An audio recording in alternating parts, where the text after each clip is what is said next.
Nama Suwardi Suryaningrat alias Ki Hajar Dewantara harum dikenal sebagai Bapak Pendidikan.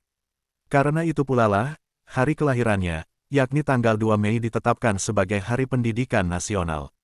Sebagai penghormatan Indonesia kepada Ki Hajar Dewantara karena pemikiran besarnya memajukan dunia pendidikan tanah air.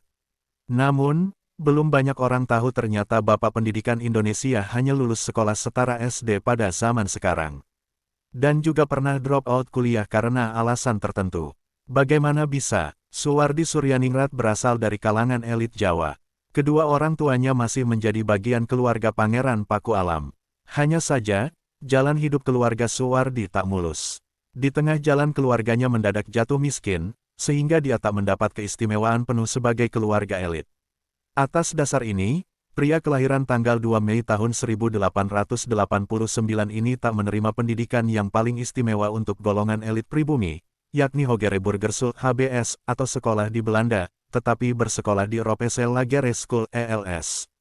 Mengutip riset peneliti sejarah, Fahriansyah, berjudul Akses Pendidikan bagi Pribumi pada Periode Etis, 2019 ELS merupakan sekolah rendah yang dibuka pemerintah bagi anak-anak keturunan Eropa, Timur Asing, atau anak pribumi golongan elit.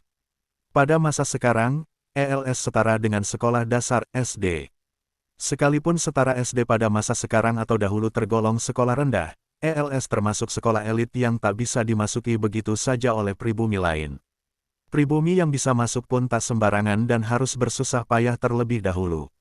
Suwardi tercatat masuk ELS pada tahun 1896 atau usia 7 tahun. Lalu setelahnya dia kemudian masuk ke School Tot Opleiding van Indische Artsen, Stovia, atau Sekolah Pendidikan Dr. Bumi Putra di Weltervreden, kini Gambir.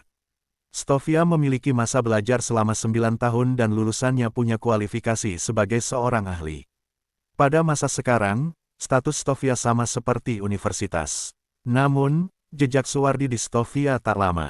Pada 1909, dia terpaksa mengundurkan diri, drop out, karena sering sakit-sakitan.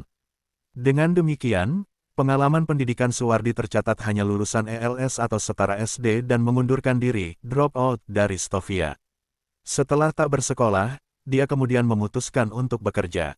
Mulai dari buruh pabrik gula di Probolinggo, petugas perkebunan di Jawa Tengah, staf di perusahaan obat, hingga wartawan. Meski begitu, pemikiran di sektor pendidikan melebihi kepemilikan ijazah dan gelar.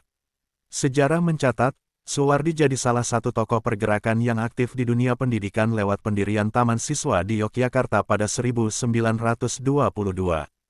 Sejarawan asal Jepang, Tsuchiya Kenji, dalam Demokrasi dan Kepemimpinan, Kebangkitan Gerakan Taman Siswa, 1992, menyebut, Taman Siswa berdiri karena Suwardi melihat sistem pendidikan Belanda sangat diskriminatif.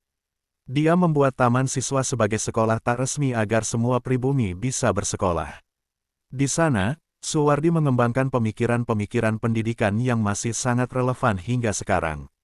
Salah 3 paling populer adalah terkait bagaimana guru mendidik para murid, yakni Ing Ngarsa Sung Tuladak, guru adalah pendidik yang memberi teladan, Ing Madya Mangun Karsa, guru harus membangun semangat, dan Tutwuri Handayani, guru di belakang memberi dorongan.